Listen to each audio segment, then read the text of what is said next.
Let's all laugh at the industry that never learns anything. Tee. Happy New Year's, folks. I'm Daniel. This is Driving and Dragons, the first Driving and Dragons video of 2025. And that poorly sung musical quote that I opened with was the mocking refrain at the video gaming industry from The Escapist over a decade ago. But it is also the fate of the TTRPG industry, a group that has never seen a bad idea they don't want to steal for themselves.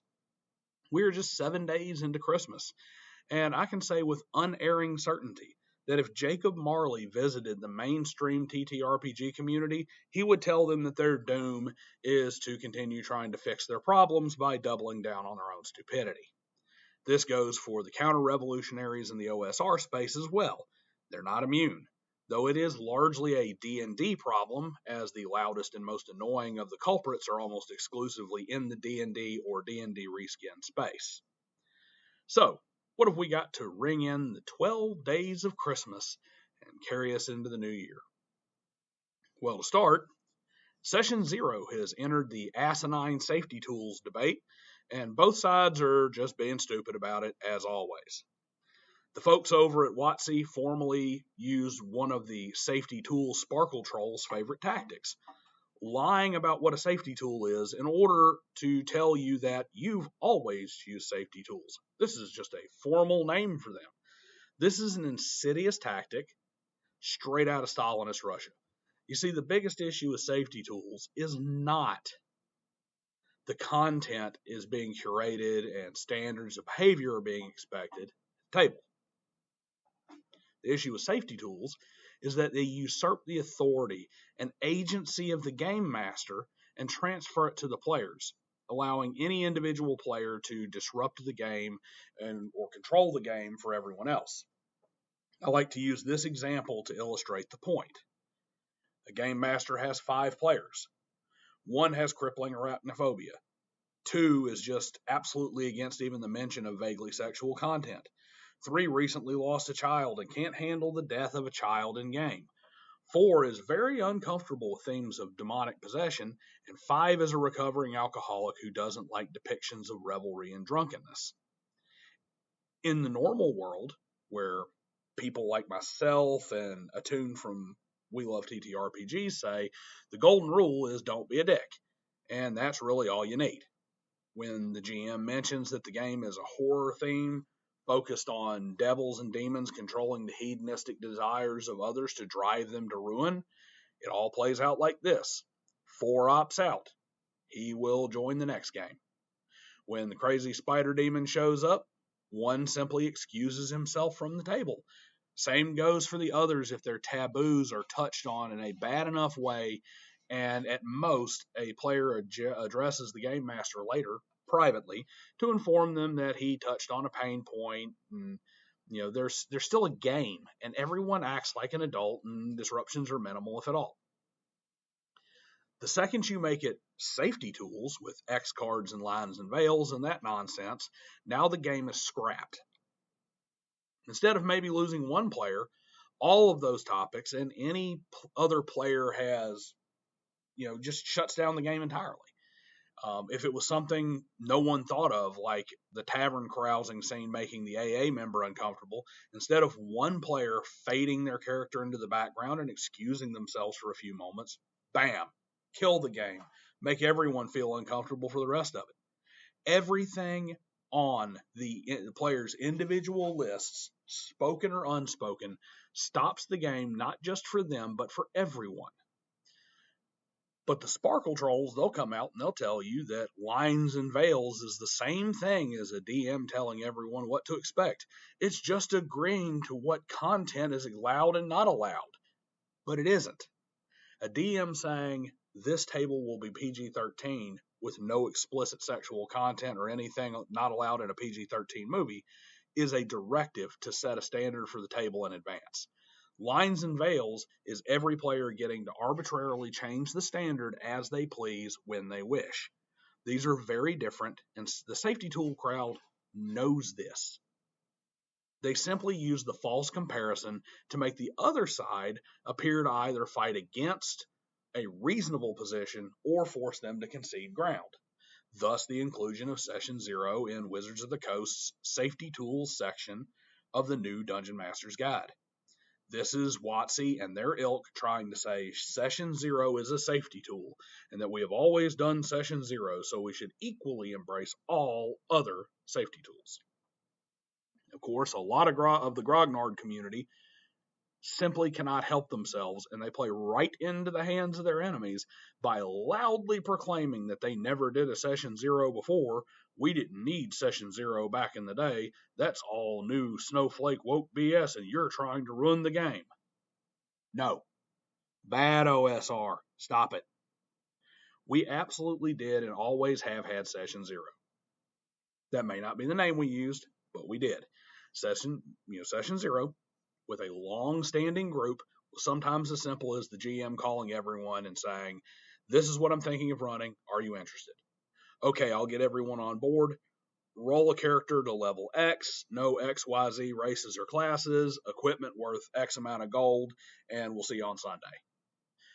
With a new group or a new game or on a special occasion or something, Session 0 may have been an hour or two going over rules, how certain things are going to be adjudicated, helping roll characters, determining who is going to be what in the party, etc., etc., etc. Everybody gets together and kind of puts the whole thing together. The point is, 15 seconds or a full 3 to 6 hours, we always had Session 0. And the correct response to Wizards of the Coast and their ilk is not... What the correct response is, yeah, Session 0 is a thing. There's no need to formalize it, especially with an established group, but it isn't a safety tool, and here's why. Not, we never had a Session 0, that's all snowflake BS. All that does is make anyone on the fence look at the bad faith argument, we already use safety tools, and give it weight that it doesn't deserve. That's all you're doing when you lash out like that. Everybody looks at it and knows with common sense that you're wrong in the way you're asserting it with the whole there's never had a Session 0, that you're making a stupid semantic argument for no reason simply because you never called it Session 0, and it lends credence to the bad faith arguments that Wizards of the Coast and their ilk use. What else happened in the world of tabletop role-playing games, never learning its lessons? Well, this isn't WOTC, but it is Wizards of the Coast adjacent, and very much in their wheelhouse. The folks over at Sly Flourish, responsible for the largely serviceable and highly recommended Lazy Dungeon Master and Return of the Lazy Dungeon Master, released a book called Forge of Foes. The issue is it includes more world-bleaching, woke cultural sanitization designed to pander to the perpetually offended postmodern moral relativists who are currently hell-bent on flushing everything good about Western society down the toilet. This just so happens to be very bad business as well, because outside of their West Coast DEI echo chamber, society as a whole is rejecting this kind of nonsense wholesale. What do you ask? Well, an entire section on anti-colonial play. Setting aside the stupidity that is anti-colonialism to start with, after all, people obsessed with glorifying losers and granting them moral superiority simply for losing is a recipe for adopting inferior ideas and standards. And after all, those standards and ideas failed for a reason. But putting that aside, this is a direct attack on the wargaming roots of the games that we love, as well as a direct attack on the stories that we all seek to emulate through playing them. It's also a tone-deaf and blind rejection of one of the most useful elements of fantasy by trying to drag the real world into the fantasy world, because their entire worldview is built on an inability to separate fantasy from reality. They even say as much in their own books, because they have lines in here like, some 50 years later, D&D and other 5e fantasy games would be all but unrecognizable to players of the game in its first war game adjacent incarnation. But despite that, the DNA of all the additions that led to 5e still linger in the game's rules and its worldview. And that worldview holds a starkly colonialist view of the relationships between the game's heroes and too many other sapient peoples, humanoids, and other creatures with intelligence, awareness, language, and culture who often play the part of the game's foes. See that kind of stuff right there? Ongoing legacy of colonialism is the foundation of a great deal of what's wrong with the world. And a book like this is clearly not the venue to fix what's wrong with the world. However, as gamers, we should and must think about how our experience of the real world feeds into the worlds we create together. We need to understand the ways in which the traditions of colonialism, hardwired into common culture and media, can easily make us embrace potentially hurtful ideas, even without meaning to. This is a direct assault on the history of the game. They just flat out said it. Oh, the wargaming roots are so problematic because for all of human history, we fought, killed, and conquered each other, and boo hoo hoo, you were lucky enough to be on the winning side. But that brings us to the crux of it all. Following on the complete failure of orcs be black people, it's racism. We got Orco Bandito Mexicano, where we tried to make the orcs not be black people, which they never were, by making them Mexican people directly, not even Mexican people, stereotypes of rancheros from the late 1800s. And it was met with similar ridicule and rejection by everyone who has a functioning prefrontal cortex. We had the misunderstood tiefling rammed down our throats, and we spit that dribble out too. They're not misunderstood. They're demon spawned. They have the cosmic essence of evil in their bloodstream. They ain't just misunderstood. Them horns on their head, pretty easy to understand. Quit trying to tell us that they're all just misunderstood. And now we get into the section about how we need to avoid monolithic fantasy cultures, ignoring that for the majority of human history, most cultures were largely self-contained. And ironically, colonial ambitions are why multicultural melting pots exist today. And the one example that sets the X Twitterverse ablaze is this quote right here. Use ancestries as adjectives. Gnolls are attacking the villages rather than Gnoll bandits are attacking the villages rather than Gnolls are attacking the villages to avoid forcing narrow morality onto sapient creatures. All right, so let's put aside the fact that ancestries, that's racist to everybody who's not offended by everything. But this gave us a new year ringing with the tired old evil races fight. And this is actually two arguments that we're going to have to take down one at a time. But first, I want to point out two reasons why, quote unquote, evil races existing is a good thing for our fantasy games. The first is that while some of us want to ponder deeper philosophical meanings and concepts in our games, most of us don't. Most of us want to leave the real world and its concerns behind while we escape for a few hours into our fantasy world for a fun time on a Saturday afternoon. If the bandits are humans or another morally ambiguous race, our heroes now have to ask questions of intent and motivation before dispensing justice. If the bandits are evil, savage hyena people driven by hunger and the battle lust of a demon patron, then we can heroically kill them guilt-free because we know they're evil. They're gnolls. The second reason evil races in our TTRPGs is a good thing is because it helps us establish the objective standard for what evil behavior is so that we can measure others against it and easily make our determinations. Are those people acting like orcs? Good. Bet they're evil. Tally ho. I know this is absolute heresy to the postmodern moral relativists out there, but fantasy thrives on objective standards of good and evil. While both in real life and in fantasy there are exceptions, evil and inferior cultures do in fact exist. There are plenty of cultures that practice not only slavery, but ritual humiliation and human sacrifice. Sure, they may not be evil to themselves, But it is evil both in an objective fantasy sense and from the perspective of the other cultures they enslave, humiliate, and torture. Another great failure of this ridiculous advice from Forge of Foes is the whole use ancestries as objective adjectives nonsense. Okay? This is simply bad storytelling advice. Sure, in some cases it's fine, saying the Null Bandits immediately calls an image to mind for the players. It also specifies which bandits we're talking about. The Null Bandits, not the Goblin Bandits or the Human Bandits. In this regard, the clarification is good. That's a fine use of it.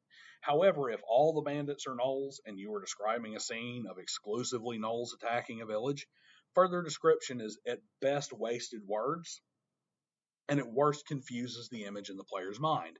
Saying the Null Bandits over and over to avoid offending the imaginary savage dog people who happen to not be engaged in banditry does nothing but throw more differentiating language into the description that a player has to mentally sort out and form the picture in their head with. It sounds like it's not that big of a deal, but it's just enough of a dissonance that it can leave your player's brain sorting out the scene instead of living in the scene, and that's just bad storytelling for the sake of an unnecessary moralizing and self-righteous GM. Basically, what I'm saying is that if I keep saying the Null Bandits over and over again, the Null Bandits over and over again, when I've already established that the bandits are gnolls, I can say the bandits or I can say the gnolls. Your brain goes just fine picking up exactly what they are. It sees the gnolls that are attacking the village instantly every time you live in the scene. When I keep saying the Null Bandits, your brain, deep in your subconscious, is going over and over and over again saying, why is he giving me two descriptive words? Why is he giving me two distinct descriptors? He has to be differentiating between something. What is he differentiating between? There's the Null Bandits. Where's the other bandit? Or where's the other Null? Where is the non-bandit Null? Where is the non-Null Bandit? And yeah, it may be a millisecond that your brain takes to sort that out and be like, okay, we're just still talking about the bandits that are attacking the city.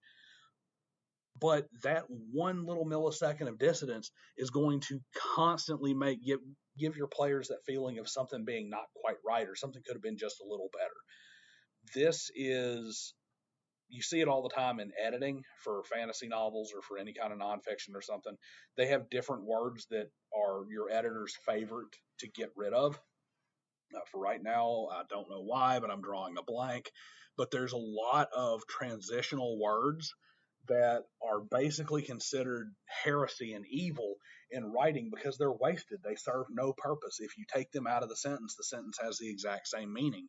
So an editor will just go in, punch that word into the Control F, find, and delete all of them. So you don't want to do that with your descriptions because it's going to hurt that too. Now, the last thing I'm going to point out is more an ongoing personal back and forth that I've been having than any kind of real TTRPG news or happenings. But I've come to a realization of something through continued interaction. The BroSR is bad for OSR gaming. There are a few bros that I enjoy talking to. There are several things they say that I agree with and even full-throatedly echo myself. But they are actively proud of their gatekeeping. And unfortunately, they don't only gatekeep their tables, which is fine. They gatekeep the entirety of OSR gaming because they seem incapable of talking to anyone who slightly disagrees with them without being sanctimonious asswagons. When you find yourself wanting to side with the quote-unquote opposing side because the guys on quote-unquote your side are so obnoxious and unlikable, that's a problem. And I can imagine a young player wanting to explore older games and older D&D editions, clicking the OSR hashtag on X with bright eyes and an inquisitive smile, only to see one bro thread and decide, I'll stick to 5e. Those guys are complete asshats. So hey bros, BroSR guys, you're the last guard of an old style of play. It is no better than other styles of play. And yes, your way is not the only way to play Dungeons and Dragons. But you are the last bastion of the old school wargaming adjacent TTRPG play. try not to be pricks so that style doesn't become a forgotten footnote in Wizards of the Coast's next character assassination of Gary Gygax and Dave Arneson. All right, guys, we are back to world building next week. Let's make 2025 a banner year for new games and new campaigns. Like, share, and subscribe because it really helps the channel and means a lot. And I will see you guys next time.